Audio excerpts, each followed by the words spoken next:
Support comes from Hampton Roads Community Foundation, partnering with donors from all walks of life to improve southeastern Virginia through grants, scholarships, and leadership initiatives. Learn more at hamptonroadscf.org.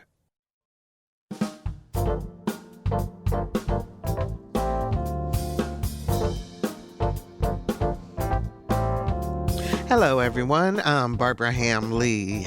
Well, today's Another View is for everyone. Those of us who are 65 years or older, and those who one day may join the senior crowd.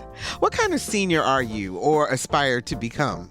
Are you a traveler, lifelong learner, engaged with young people, determined to live life to the fullest? Or are you lonely, full of regrets, mad at your physical ailments, scared of dying?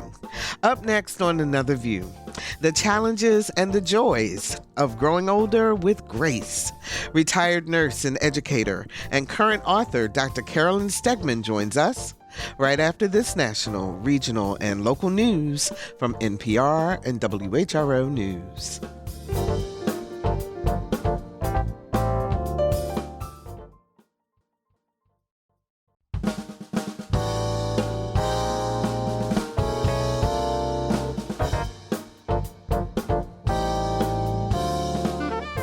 Discussing today's topics from an African-American perspective, this is Another View. Good afternoon, everyone, and welcome to Another View. I'm Barbara Ham-Lee.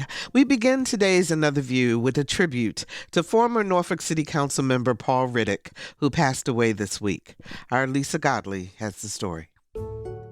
Paul Riddick served on Norfolk City Council for 3 decades.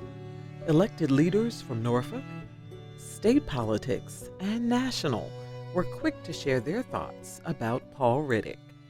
Virginia House Speaker Don Scott offered his condolences, stating that Hampton Roads lost a giant. He referred to Riddick as part of a generation of leaders who kicked down doors so people like me could walk through them. Councilman J.P. Page, who took over Riddick's Ward 4 seat in 2022, said Paul Riddick stepped in, showed up, inspired, and gave people hope. Paul Riddick graduated from Booker T. Washington High School in 1966, and after high school attended Norfolk State University for several years before getting married and leaving. He would go on to work at his family's funeral business, but serving his community was a calling. He served as president of the local NAACP, leading a legal charge against the school board to end busing, a case the Virginia Supreme Court refused to hear. His community activism included serving on many boards, including the Southside Task Force and the Church Street Huntersville Development Committee. Paul Riddick was also a member of the Southeastern Tidewater Opportunity Project, or STOP, and an alternate for the Hampton Roads Regional Jail Authority.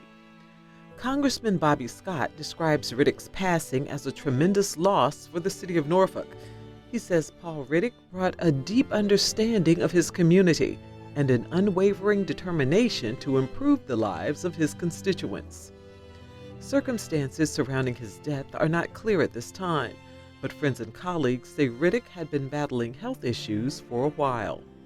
Paul Riddick was 78.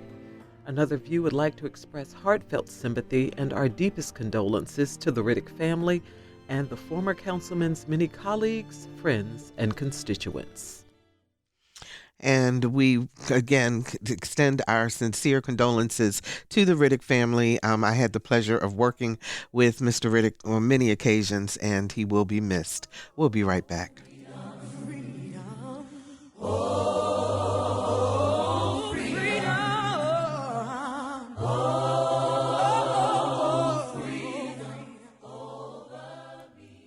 And welcome back. Our guest today lives on the eastern shore of Maryland.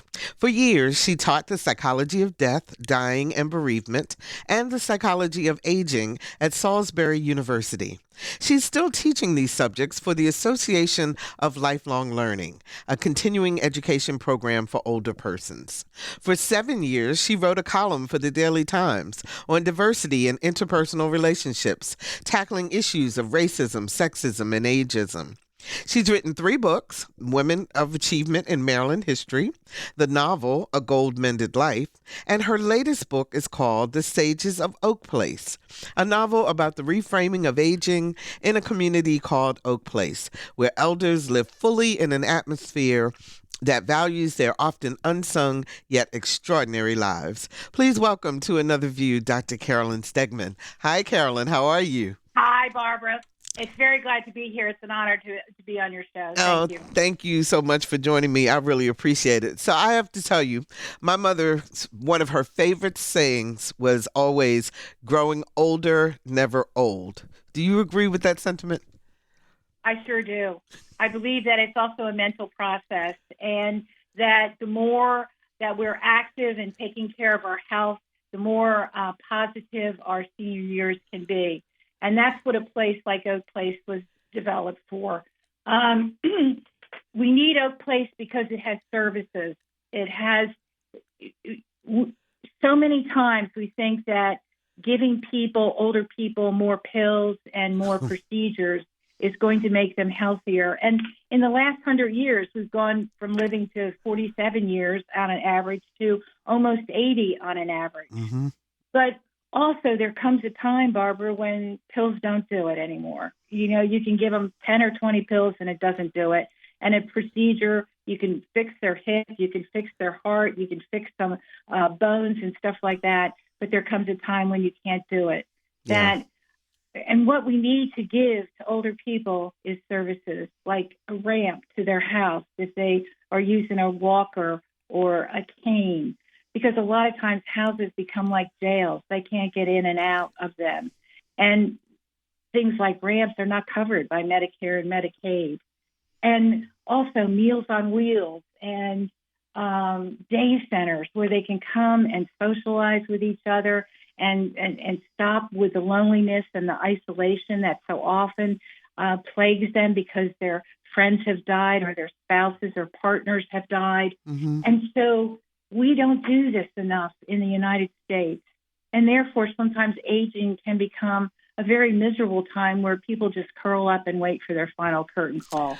And we don't want that to happen. Exactly. And you know, I mean, you see that they're either, you know, real go-getters, life is wonderful, they're having a great time, or you might find those that are sad and lonely and don't want to move forward. How much does our life experiences before we become seniors help us approach how we're going to live in our senior years? How important is that? I think it's important, but it's not the most important thing. We can change that. I mean, I've seen people live alone at home with their old avocado kitchens. I mean, they haven't renovated their home in 50 years. They want to die in their own bed, which is, you know, and sometimes we look at them and say, wait a minute, if you go to a place like Oak Place, it's going to be like a dormitory where people can run up and down the halls and say, does anybody want coffee or a piece of, you know, coffee cake or something like that. It's going to bring out, you know, your aliveness, that your potential's there. And so a lot of people will say, okay, I'll try it. I'll just try it. And then you know what they do, Barbara? They come back several weeks or a couple months later and they said, I should have done this years ago. And all of a sudden they see the world as open instead of, you know, so what? They're in their own bed, but they're all alone in their own bed. Yeah. And in a place like Oak Place, it's not that way. We got social workers and physical therapy. We got everything. So let's talk about the book, The Sages of Oak Place. It's a novel. But in the novel, what I found so unique about it, Carolyn, was that how you intertwined issues that seniors face and deal with through the characters. And the characters are really special. So tell us about the book. Okay. Well, when I was teaching psychology of aging and psychology of death and dying, I really believed in storytelling. Mm-hmm. I believed that instead of giving a student a test to say rigor mortis is A, B, C, D, or none of the above, that's sort of rote memorization. I wanted them to really experience aging. So I had them interview old people, not just once, but 6 times over the course of 6 weeks to really get inside their head, to ask about their lives, from the simple things like, what did you do on your first date, or what was your first car, to the more complex, like, what are your biggest regrets? What do you feel you accomplished most in your life? And one of the most wonderful evaluations that I ever got from a student was that after he finished that experience, he said, I'm going to go home and get to know my grandparents better. And I thought, wow, so again, what I did was I took that storytelling and the theory of aging and I gave it characters. Yes. And I just love that. So I could cover the issues, but giving it a character. And the characters are spicy and outrageous sometimes, much like maybe my grandmother was, although maybe I don't know all the stories about her. But anyway, it brings alive that these people were once alive and vibrant, and they still are. We need to talk to them and find out what their story is. So let me ask you then, based on your research and the work that you've done and all, some people say that if you are an older person, you should be around other younger people because that's what keeps you young, as opposed to, and then there's a group that say, no, I want to live in a senior community because those are people who understand what I've been through and they understand where my head is right now. Is there one that's necessarily better than the other in terms of what you choose? Yeah, I like both. At Oak Place, you're surrounded by your colleagues and your peers of your own generation and age. Right. But also there's a grandparent program so you can get to know your grandchildren better. There's actually an Upward Bound school there. So in other words, we intermingle intergenerational and bring those into Oak Place.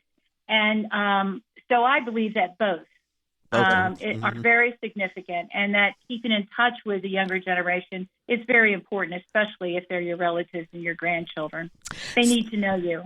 757-440-2665 or 1-800-940-2240 are the numbers to call to join our conversation. How are you approaching growing older? How are you approaching your senior years? Or if you're already there, where are you in your journey? Give us a call because we'd love to hear your story.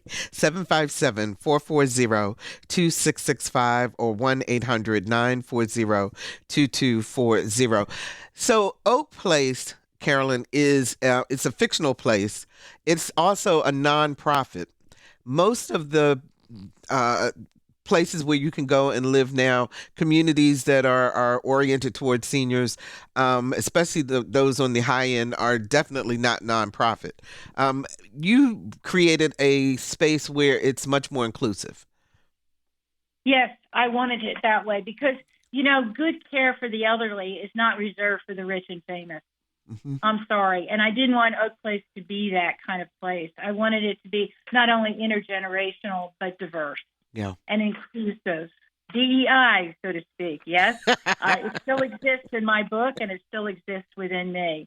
And so therefore, because bringing these people together, I thought was very, very important in getting to know each other and so on. And you find that people did intermingle. At one part of the book, an interracial gay couple starts a book club that deals with racism. And they read books by Black and white authors that deal with racism. And then afterwards, they have an ethnic dinner that speaks of where they came from and so on like that.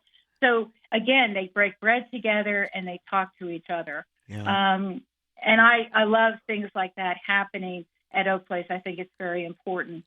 And as far as the nonprofit, Oak Place is run a lot by volunteers. For instance, there's a lot of animals there. And by the way, animals are very important in life. When you see somebody who lives alone, especially on the Eastern Shore, they could be down a long driveway and they don't have access to other people, but they have a dog or a cat, and it becomes very important to them. And so Oak Place believes in that. It even has a miniature horse. And the residents help take care of them. They help bring money in to feed them, just like what we're doing on the Eastern Shore here in Maryland. When we have Meals on Wheels and take food out to people, we also have Pets on Wheels. We take food out to their pets. Oh, wow. Because a lot of times we were feeding the elder who was giving half of their lunch or dinner to their dog. Oh, my goodness. And so we started Pets on Wheels because we realized how important those animals are. We have seen when a pet dies that often the older person doesn't live much longer after Yeah. that. They have lost, again, a very significant part of their lives. Yeah. So it's really important. And So, yes. you don't shy away from tough issues in the book also. For example, I'm thinking about the gentleman who decided that once he got his cancer diagnosis, that he was going to take his ending into his own hands. Yes.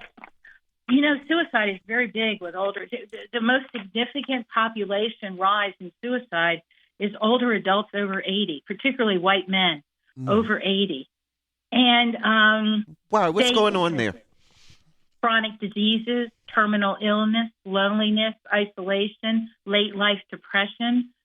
People that have never been depressed in their life, all of a sudden in their older years can get depressed. And sometimes it masks as Alzheimer's, but it's not Alzheimer's. It's called pseudodementia or depression. And the contributing factors are isolation, pain, loneliness. When you look at the chronic diseases that older people can get, dementia, diabetes, cancer, arthritis, heart disease, and so on like that, some of them, particularly men, just say, I ain't going to go through this. Yeah. And that was that significance of that gentleman. And that's why I brought it in. Because even in a place like Oak Place, he didn't want to go through the last weeks of his life in pain and suffering. And so he decided to end it on himself. I've seen that a lot. And we're trying to, again, get people treated for late life depression, get them on medication, get them into talk therapy or whatever. It used to be that some of those people said, I need to pray more, go to church more. And now we can, through working with ministers and priests and so on, we can say God has answered your prayers by giving you psychologists and social workers and doctors who will help you treat your depression so that you can get past this. Yeah. 757-440-2665 or 1-800-940-2240 are the numbers to call to join our conversation. Maggie joins us from Jessup, Maryland. Hi, Maggie. How are you? I'm fine. How are you? Hi, Carolyn. Hi, Maggie. How are you doing? I'm just doing super. I had to call because a lot of people don't realize just how important this book is. I was talking to some friends who had moved into a retirement community, and then they had to move away because they said, these people are too busy being old. I cannot stay here. They said, they're old, but I can't be that. They said when the big discussion of the day is where to go, what they're having for dinner, and what time they're going in the building, that it wasn't for them. And Carolyn, I want you to talk about some of the studies that you did with your students and teaming them up with older people, and how in so many cases it has developed into real friendships. Yeah, and speaking of real friends, I was going to say, just before you speak, Carolyn, speaking of real friendships, Maggie and I have been friends for more years than we can count. Thank you for calling in, Maggie. We appreciate you. Carolyn, go ahead. I think that one of the things about nursing homes or assisted living or even senior living is that there's no activities there. So they just go and sometimes stay inside their room. I mean, if you don't get your butt out the front door, it's going to be a very, very lonely existence, so that when you're finally talking to somebody, you're doing an organ recital. Oh, I got this ache and this pain and so on like that, as opposed to, having a piano bar, where you can sip a cappuccino and wine, and where you have animals and a chance to volunteer and book clubs and, all the things that can happen. And that's where the extra effort comes in. But every old person is worth that extra effort. I swear it can put a smile on their face and make their life seem like they still have meaning and purpose. Because once you lose that, once you sit down in your lazy boy chair and start watching reruns of Family Feud, you're dead, even if you're still breathing. Yeah, you got to keep going. And I think it's the obligation of the nursing home, the assisted living, or Oak Place to do that, to provide the services that these people need that would make them want to be motivated to get out of their apartment and go do something else. Yeah. It doesn't work for everybody. I'll be honest with you. But for a lot of people, it does. It does. It really does. Carolyn, tell us about Stella. And where did she come from?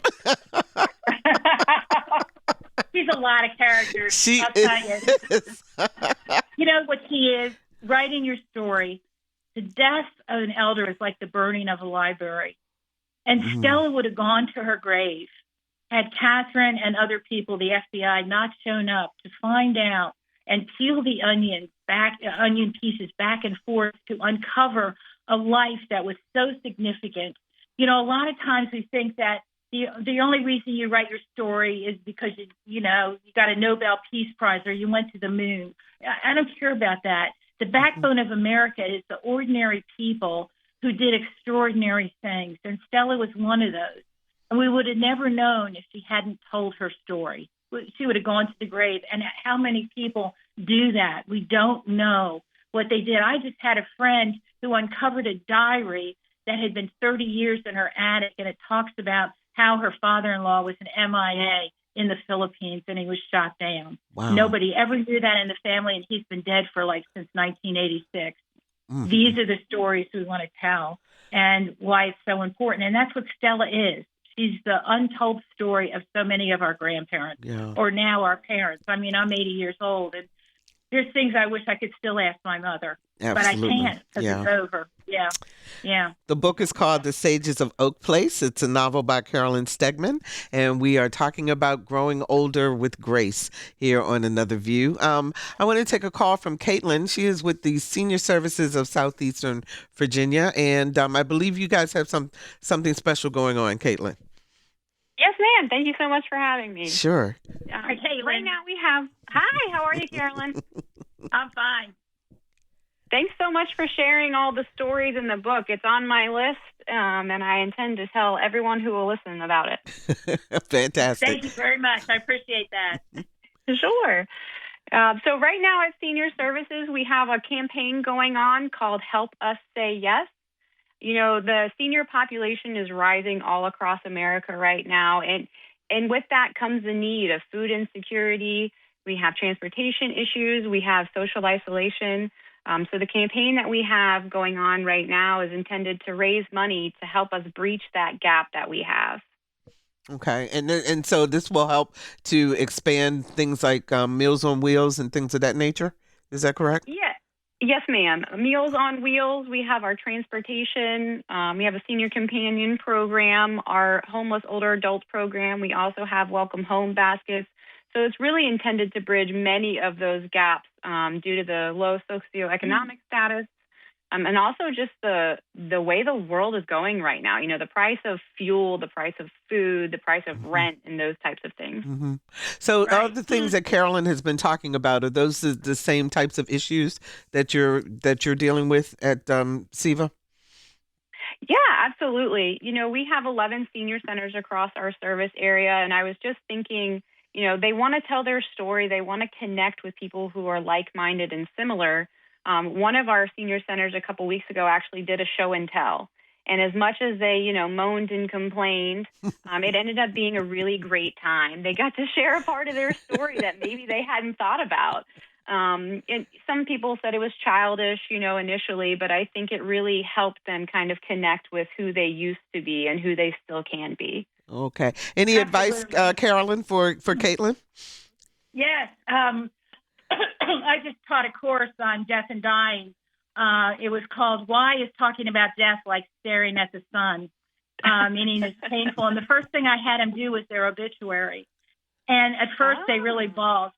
And yet it turned out to be not so maudlin as one would think. They started thinking of their legacy and what they wanted to tell their grandchildren and what was important to them. It wasn't a resume like graduated in 1984 and did this and did that.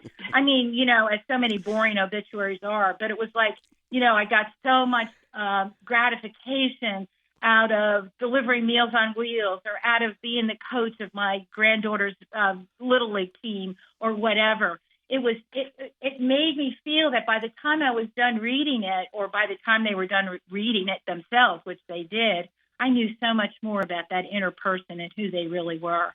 So yes, there's so many exercises you can get them to do that a lot of them haven't ever thought about before. And while it might scare them a little bit at first, it won't later. Yeah. Caitlin, how do people contribute if they want to help out? If they want to log on to our website, it's SSSEVA. So think seniors times 3.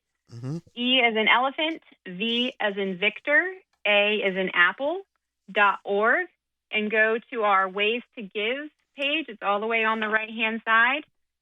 And then they'll click the link that says Help Us Say Yes. And that money goes to our ever-increasing waiting list for things like meals, transportation, companion support, and things like that. That list is about 100 to 150 and ever growing every day. Okay. I love that. Yeah. Yes. So Thank you. The Area Agency on Aging here in the Eastern Shore has all kinds of opportunities at nonprofits, like they could work at the library or the Red Cross or something like that. Mm-hmm. And also they can get employment through the Older Americans Act. That'll help give them some supplemental income, which a lot of elderly people need. Thank you, Caitlin, for the call. We appreciate it. And best of luck to you all going forward. If you're just joining us, we're talking about Aging with Grace with Dr. Carolyn Stegman, author of The Sages of Oak Place, 757-440-2665 or 1-800-940-2240. Alexis joins us from Hampton. Hi, Alexis. You're on the air. Hi, how are you? Okay, how are you? Hi, Alexis. Hi. Well, I'm 68, retired too early 4 years ago. And yes, I know you can go, yippee, volunteer here, hook up with 10 friends there and do, well, I'm an introvert. No way. No. You're talking on the radio. You're not an introvert. Oh, brother. Don't remind me. Oh, boy. But I'm wondering what I have seen. I do go to a senior exercise class and have, casual social engagements. And that's enough typically for me. But yes, my husband's been gone 4 years. I am kind of lonely, kind of at peace. It depends on how I want to describe it at the time. But one thing I've noticed that's profound is we do not seem to accept aging. We don't seem to accept that death is coming. I mentioned in the intro call, oh gosh, poor old Mitch McConnell there looking all wizened and in his rehab facility saying, I'm coming back to this job. Yes, right, Yeah. right. There is a quote I like, and then I won't keep you. It's from Lewis Carroll, Alice in Wonderland. She's looking on, what do I do? She asks the king, and he says, begin at the beginning, the king said gravely, and go on until you come to the end. Then stop. Wow. It's like we don't have a stop. As a cancer nurse, I noticed we had patients coming in on literally the last day of their lives, little skeletons in wheelchairs demanding another dose of chemo for one more dime in the meter. Wow. Rather than going home and spending it with their family. Well, So Alexis, what do you think about the acceptance thing? Yeah, I'm going to let Carolyn answer that. And Alexis, we want you hopefully to stay positive and get those friends and keep reaching out. Okay? Yes, and there's also a lot of research jobs that you can do helping boards aging to look at some things. There's some things that you can do in your introversion that would be very helpful to a lot of organizations. Alexis, I believe we live in a very age-phobic society, and we do not treat it well. Old is ugly. It is bad. It's wrinkles, unattractive, even repugnant. Sometimes we're afraid to touch old people because, they might be wearing last night's dinner, especially if they're of the very old, or dribbling a little bit of urine, so we don't touch them. And a lot of times, old people die of a disease, what I like to call skin hunger, the lack of being touched. And even though the death certificate says heart disease, no, it's loneliness and isolation. And this is all born out of fear of death, because let's face it, I'm 80 years old. I know death's in my neighborhood. I don't know when I'm going to die or even what I'm going to die of. But I do know that I've lived most of my life. Mm-hmm. And I am trying to finish all my business and do stuff like that. But when I sometimes watch TV and I see all the potions and the Botox, and a wrinkle is a kiss of death. Like you somehow less of a person because you have that. I look at that and I say, this is age phobia. Even with sex, if you see two old people holding hands, we'll often say, isn't that cute? That's so demeaning. I mean, if they're in fourth grade, it's cute. But old people holding hands can surely show compassion and love and touching without being relegated to asexuality, that they are incapable of having sex. We don't see them as doing that anymore. And that's really a shame, because there is no expiration date on when you should stop having sex, even solo sex, which I talk about in my book, because a lot of people are single. And and we write this off. Sex is supposed to be 25-something people sweating it up, an athletic event, and they don't look at old people. That is very much derogatory. I know I probably answered too much of that question. No. No, but you bring up such good points, because that is also a part of how growing older is perceived. Because we are afraid to think about death, and younger people look at older people sometimes and go, no way, I'm not even trying to think about getting there, because I'm living my life right now, but if we're blessed enough, you're going to grow older. So what do you say, Carolyn, then, to people who are trying to grapple with the fact that they may not be here much longer? Because death is inevitable, and it's something that I think we spend so much time in secrecy about, as opposed to, or being afraid of, as opposed to embracing it as yet the next step in our lives. Right. I think we have to talk about it, because we haven't talked about it, and a lot of times I know people have gone home and they filled out their advance directives or something like that, or their will or whatever, and they want to show it to their children, and their children don't want to talk about it, or they'll say next year I'll do it. I mean, if you're 85, you can't say next year, because you don't know what you're going to do at 80, where you're going to be at 86, not necessarily. So one needs to talk about it and desensitize to the fact that we are scared to talk about it.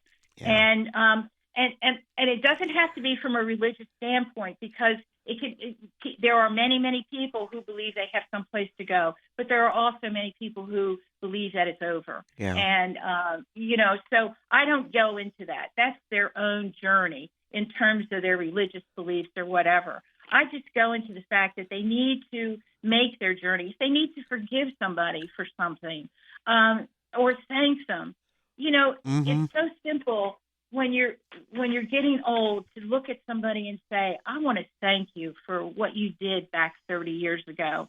You really helped change my life. Why don't we say things like that to people when they're alive? Why wait to the funeral when you could say it to their face? Exactly. And this is what people say. What do I say to them? What do I say to them?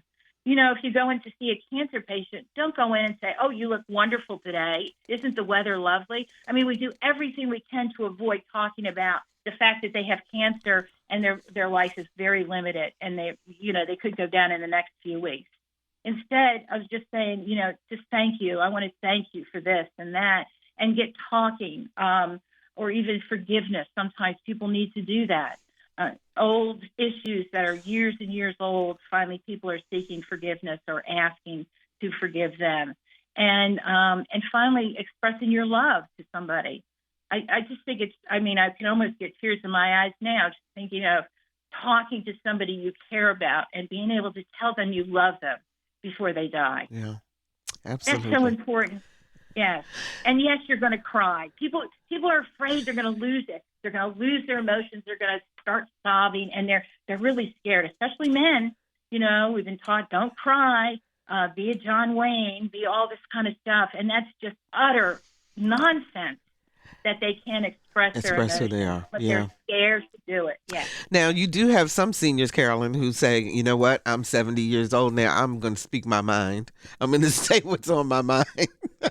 That is so growing old is growing older a permission slip to express yourself, maybe sometimes not so nicely.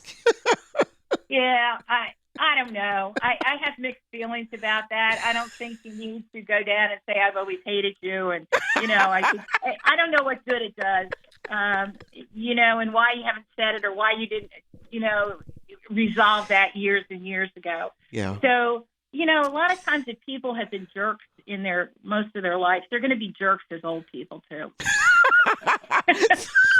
So how you live your younger life will impact. I think so. I think if you've been a nice, kind, loving person most of your life, I think you're going to go down that way. Yeah. I know for Alzheimer's patients, they talk about those that have worked with their hands and been nice and so on will tend to handle Alzheimer's better than others. I don't know how much the statistics bear out on that, but when I'm preparing to get Alzheimer's, which I am because my father died of Alzheimer's and so did my grandmother, I'm thinking, it's a pretty nice person. I want to be nice when I can't look at myself in the mirror and know who I'm looking at. Yeah. It'd be nice if I had to have a caregiver for that. Caregiving is hard, and we do a lot of caregiving, and mostly women, and it is a hard, stressful, financially stressful job, especially taking care of an Alzheimer's patient. Who can walk out the front door in a heartbeat and you don't know where they are. Do you live alone? I do not. I have a husband, and I have 2 granddaughters that are close by, and lots of friends. Okay. Yeah. All right. Good. So good. I didn't want you to be by yourself. Especially knowing your history there, that if Alzheimer's is a concern. Have you had any testing done, or is there any? It's interesting, Barbara. I have not. I'm not sure I want to find out. I'm just going to take it day by day. I understand that. I can understand that. But I also know that if I reach 85, that, my chances are upwards to 50% of getting Alzheimer's disease. So it's not only the fact that I have a history, but it's also age is a big risk factor in Alzheimer's. Let's put it that way. So the older you are, the more chance you have of getting it. And it's a disease I don't want to get. But, I have no choice. So do you think that because baby boomers because there were so many of us, that some of societal things are changing in terms of aging now? For example, last night, my husband and I watched a delightful movie that was called The Thursday Murder Club, and all of the characters were seniors. Where once upon a time that would, I can't remember when that would have happened. We do see a lot of the commercials now that, while it's mainly because of some pill that they want you to take, but it is seniors actually being active and so forth. Are we the generation that changed to say we're not the rocking chair ones, we're the ones who are going to be the jet setters? Yeah. This chair rocks, baby, and we're going to show it. And that's what's happened with sexuality and, all kinds of things like that. People now know what late life depression is, especially if they're close to a senior center and continuing education. Yeah. They can talk about sexuality and ageism and also loss. Death does not get easier with practice. And the first death that I ever witnessed when I was 16, the one I witnessed last week was just as hard, if not harder, because you don't know where you're lined up. So, yes, I think in terms of, let's just look at sex. I mean, here at 80-year-olds, what did we learn about sex from our parents? Well, like almost nothing. Nothing, yeah. They can hardly talk about it, like, birds and bees and stick figures. Yeah. And so, now we can talk about it. We can talk about female orgasm for an 80-year-old, which happens, and we can talk about ED and what men can do about it, or, atrophic vaginitis, which is painful intercourse, and that's why most people give those things up. And the baby boomers have helped that to say, okay, we want to continue having sex, so let's, what do we need here besides lubricant and other things like that, and Viagra. And yes, I think the baby boomers have helped that. We still have a long way to go, though, because baby boomers themselves are pretty ignorant in a lot of ways. Yeah. And they still are. And they still are. So culturally, African Americans are usually less likely to place their loved ones in an assisted living environment. We tend to take care of our elderly at home. Is this changing as you in your research and the things that you're finding out now? Would more people, if they could afford an Oak Place, be moving to that type of living situation? Yeah. I think that older blacks are twice as likely as whites to receive care from family members. Mm-hmm. And one of the reasons is that there's a big tradition of the culture of taking care of your loved ones, where Black families realize that their mothers or fathers worked very hard in order to help to raise us. And so that's culture and driven by family obligation and respect for elders. I think that that's wonderful in the Black community, that we see that. And they are role models for the white community, by the way, to look at that. But it gets a little more complex in terms of, you look at the amount of money, and there are more Blacks in poverty, distrust of institutions, substandard care of Blacks that we've seen in the past. And all of those things need to be looked at. So, yes, Barbara, much less likely for a Black person to go into assisted living because it's not covered by Medicare or Medicaid, and it costs like $5,000 a month. And if you're living on a limited income, or the Black community has many more people in poverty than the white community, they're not going to go into assisted living. And we're not going to see them go to nursing homes until later, till they're very old and can get on Medicaid or other things like that. And yet, we see that the Black population has a life expectancy that's lower than white. Yeah. Black men, their average length of life is 71. Black women, 78. White women, 81 years, and white men are 76. So we need to look at that. That is a shame. We're looking at dementia much higher in the Black community, and so are other chronic diseases like hypertension, diabetes, and so on. I think a lot of that is rooted in the disproportionality of prejudice and bigotry that they've had to face in their society, and those type of emotional issues that have plagued the Black community. Yeah. And it is something we need to change, because it's not a Black problem. It's everybody's problem. Old is old, and we need to treat everybody with dignity and respect, and we haven't done that. You work with the Office of Aging. I know that's not the right name. I think it's called MAL, on the Eastern Shore. What are some of the challenges that you all see, and how are you dealing with those? Well, it's the same thing that Caitlin brought up. Social isolation, transportation, like we run a senior center, and getting people there. A lot of older people don't drive anymore, so we need buses to get them there, and buses to get the Alzheimer's patients to a daycare center also. And so money is a big factor. We're constantly doing fundraisers. We're constantly looking at the Older Americans Act, which the funding hasn't changed so much. In other words, the funding this year is the same as last year, but inflation has increased. And under this administration, we've lost a lot of staff on very critical programs. And so I worry about the future for older people. There's going to be more older people with more demands, and we're barely going to cover those demands, let alone come up with a place like Oak Place that shines, that is utopian of what we can create. But it is worth it. It is worth shooting for the stars so we can get something like that. Because the alternative is horrible. Is the suffering of old people. Yeah. What are some of the stereotypes that you wish would go away in regard to people who are 65 and older? That they are old-fashioned, that they can't stay current in various things, that their life is boring, that their lives have been boring, that they're not beautiful anymore, that they're not sexual anymore, that they're not compassionate anymore. Those are the type of things that I certainly don't want to be said about me. I mean, they're just not healthy, and it's not true. Yeah. It's totally not true. Yeah, it's all based. When I think about old age, I think about it's not how long that I expect to live, Barbara, or how long you're going to live. Mm-hmm. It's how long we're going to be healthy. Because, I could spend the last 5 years in bed, drooling and not know who's visiting me.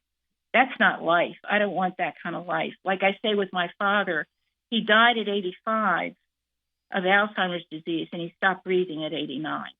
And he spent those last 4 years obviously not knowing. I want to know how long I'm going to be healthy.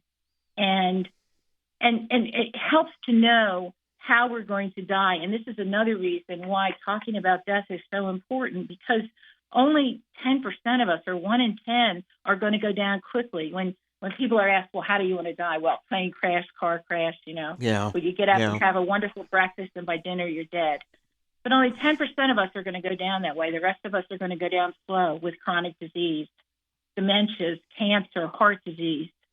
Where we live to 80, and then we have a few sort of not so good years, and then we have 1 or 2 really bad years.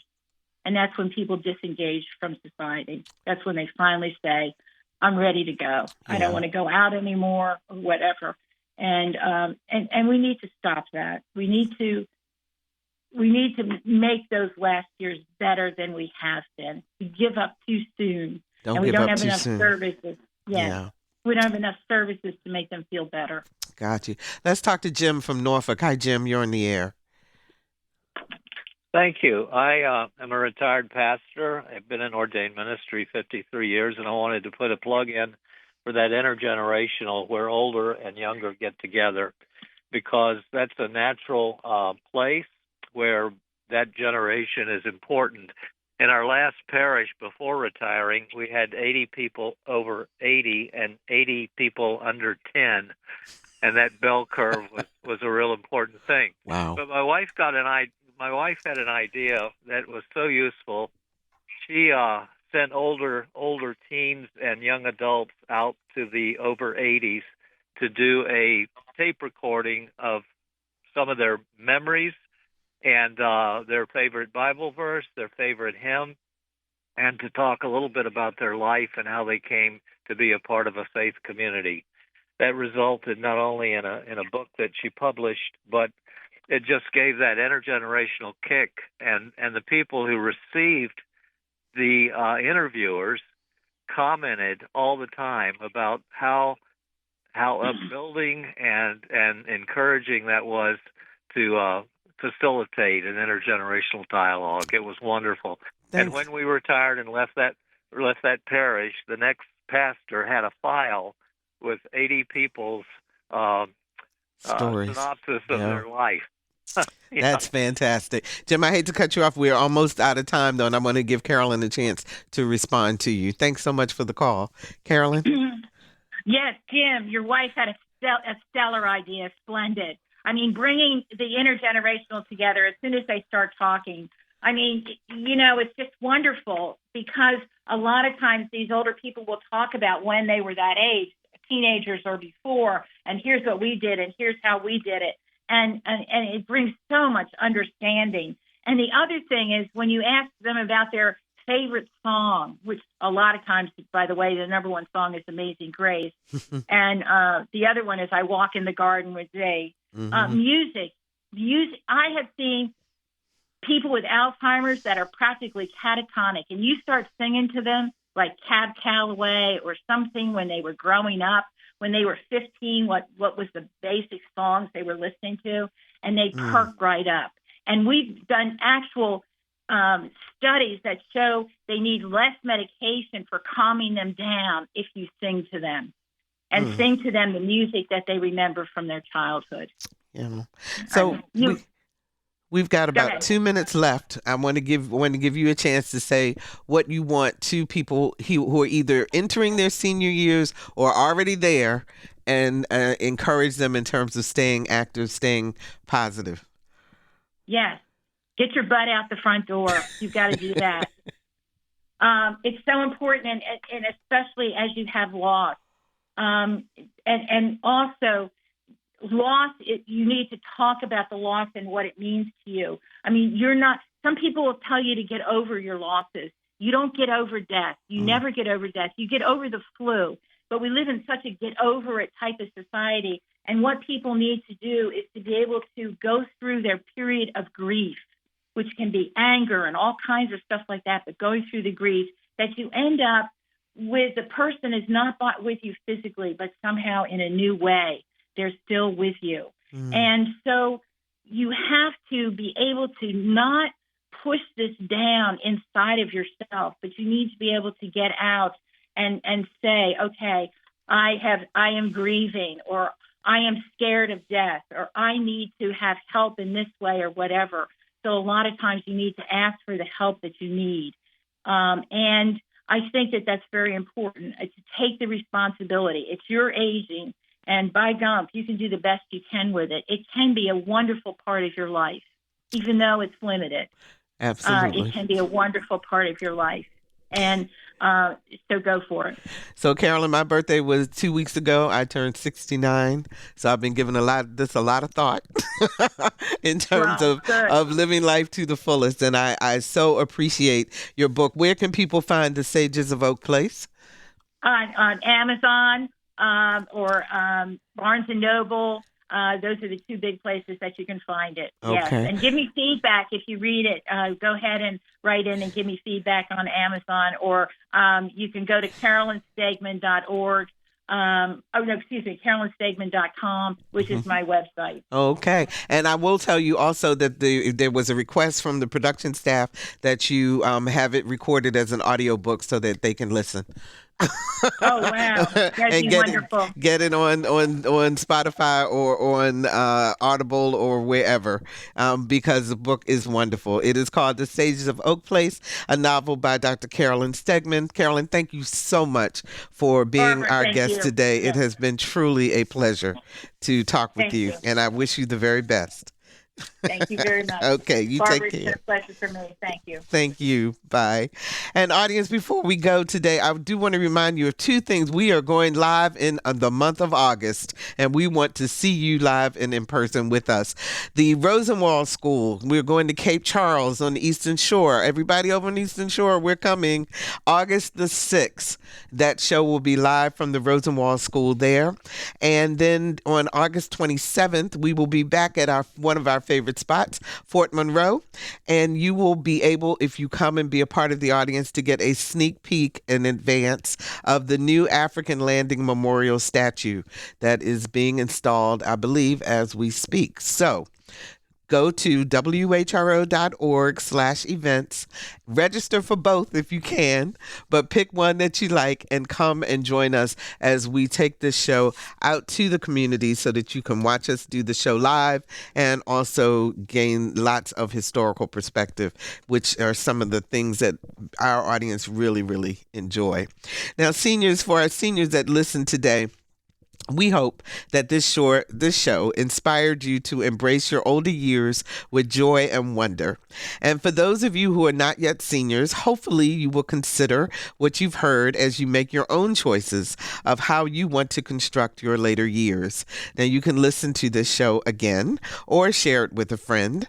Just visit whro.org/anotherview and download the podcast. You can also find us on your favorite podcast platform. Next week on Another View, minority mental health and how one organization is making a difference. Our theme music is an original composition created especially for Another View by Jay Sennett. Lisa Godley is our show producer. Jordan Christie is our audio engineer, and Dr. Barry Graham answered our phones. I'm Barbara Ham Lee. Have a fantastic weekend, everyone, and let's get together again next Thursday at noon for Another View.